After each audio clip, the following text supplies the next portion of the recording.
Бүгүн мурдагы президент Алмазбек Атамбаевдин соту түштөн кийинки саат 2-ге белгиленген болчу. Ошол убакытка карата анын тарапташтары чогулуп сот отурумуна катышуу үчүн келишкен. Ал арада экс-президенттин кеңешчиси делген Фарид Ниязовду конвойлор сотко алып келишти.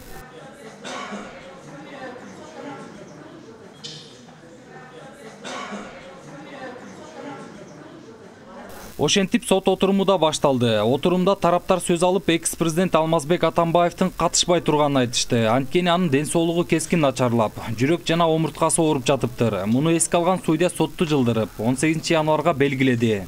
Врачтардан маалымат келди, ошол позвоночнигинде грыжа бар, жана жүрөккө байланыштуу оору бар дегенчи.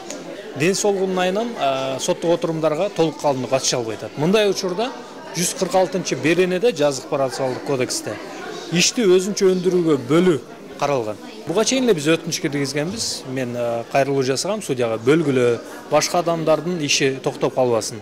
Башкаларды карай бергиле.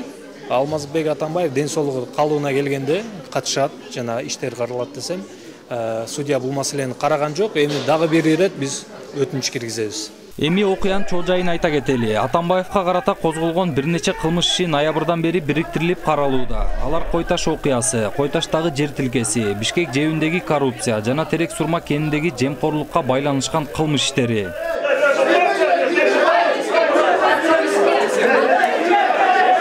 Маалыматка ылайык, быйыл январда Алмазбек Атамбаевга байланыштуу дагы бир кылмыш иши сотко өткөнүн адвокаттар билдиришкен. Мында Бишкектин Калыс Ордо конушундагы мектептин курулушу тууралуу иште Атамбаев кызмат абалынан кыянат пайдаланган деп шек саналууда. Буга чейин ал Крим төбөл Азиз Батукаевдин түрмөдөн мыйзамсыз бошотулушуна байланыштуу 11 жылга эркинен ажыратылган. Кийинчерээк жогорку сот бул чечимди жокко чыгарып артка кайтарган болчу.